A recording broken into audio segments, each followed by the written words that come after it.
Right now we're sitting in my Lexus and we have made the trek up to Santa Ana, California, where I'm going to be dropping off the 13B that Ricky and I stripped down after we started the car. As you saw, it was catastrophic. So we went ahead and ripped the motor out, and we've brought it up here to DNA Garage in Santa Ana, and they're going to go ahead and tear it down with me and Ricky today, and we can see what's actually gone on inside the engine. It's been 14 years this thing's been sitting, so very curious to see what's going on in there. So stay tuned. We're going to bring you guys along. You guys can check it out as well.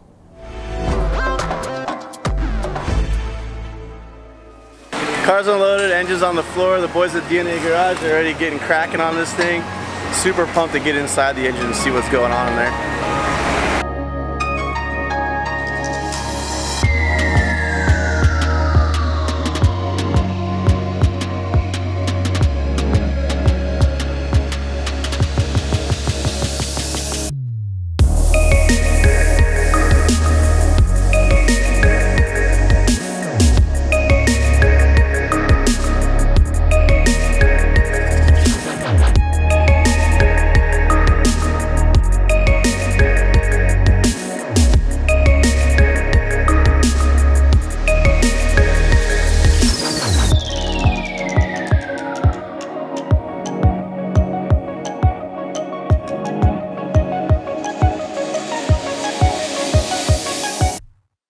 Alright guys, so the boys got this thing all torn down, and we actually found the problem with what's going on and why it was leaking coolant.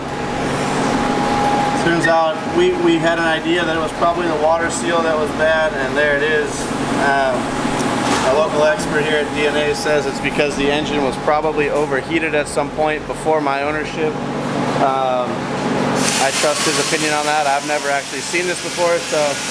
One eternity later. It's Mickey back here at the Hunt Quarters. I just went ahead and grabbed a seat in the lounge.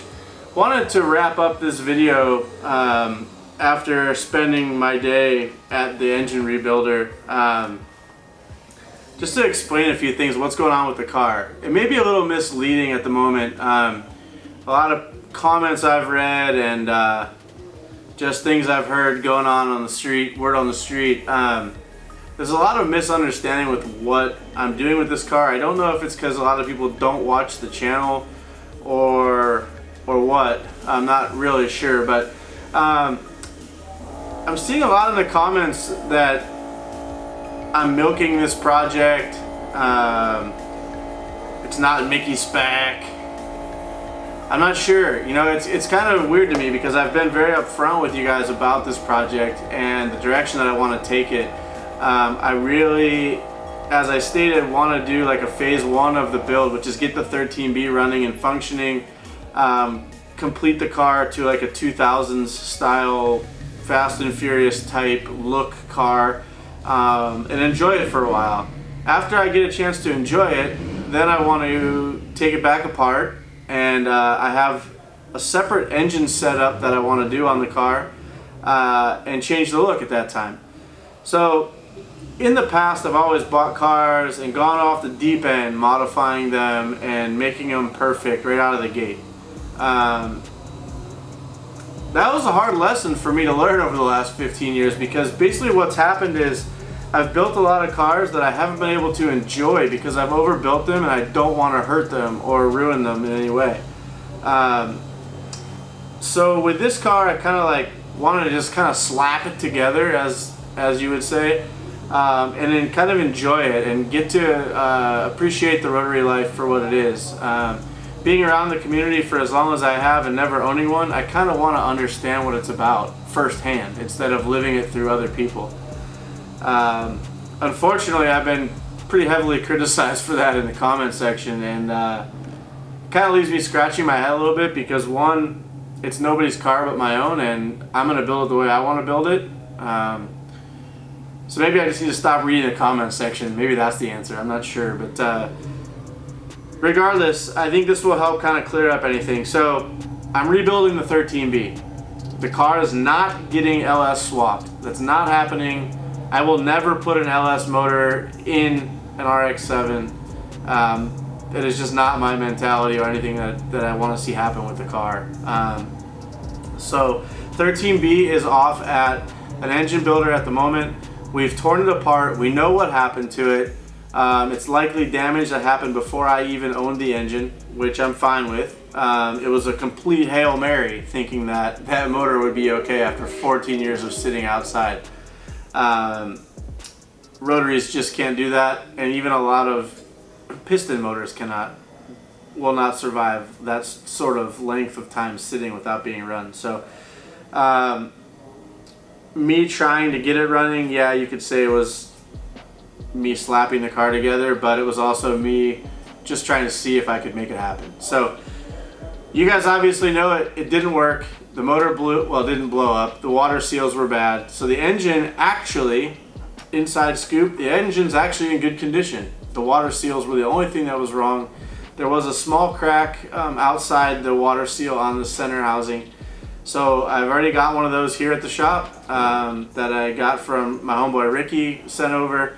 And so we're already in the process of putting a plan together to rebuild the engine.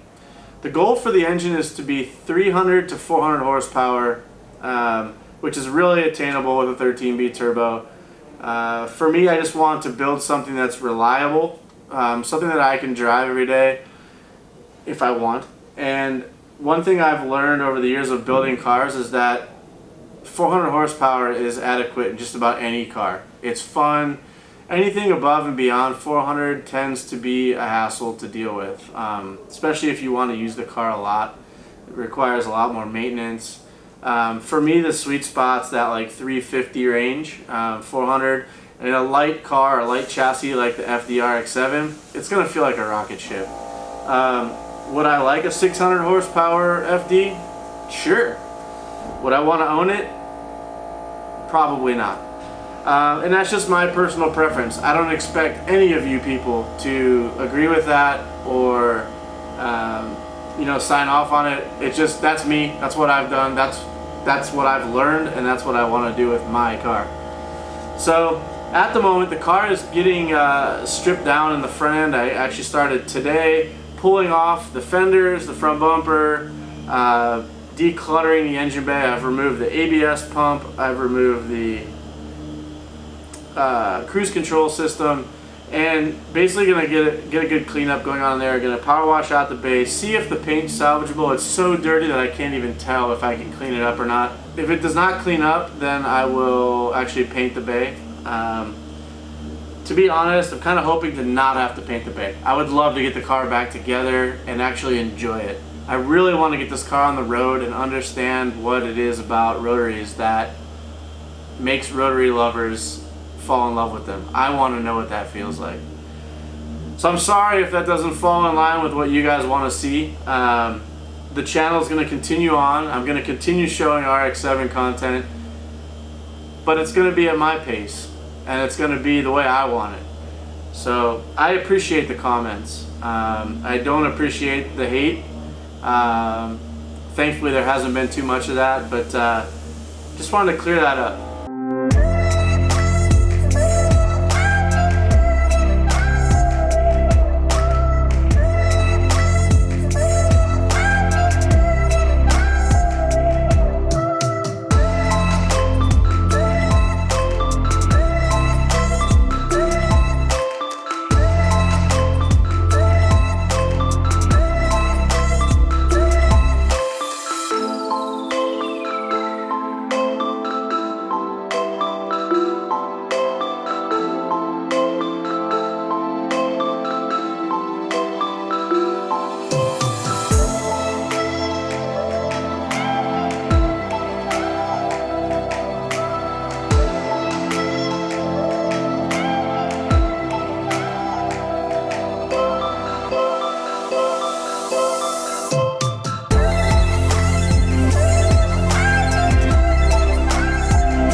Okay guys, welcome back.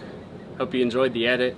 So my name is Corey, and if you're new around here, then what I do is I film car events, car scene, put on parts on my own car, and I'm also a throtl brand ambassador.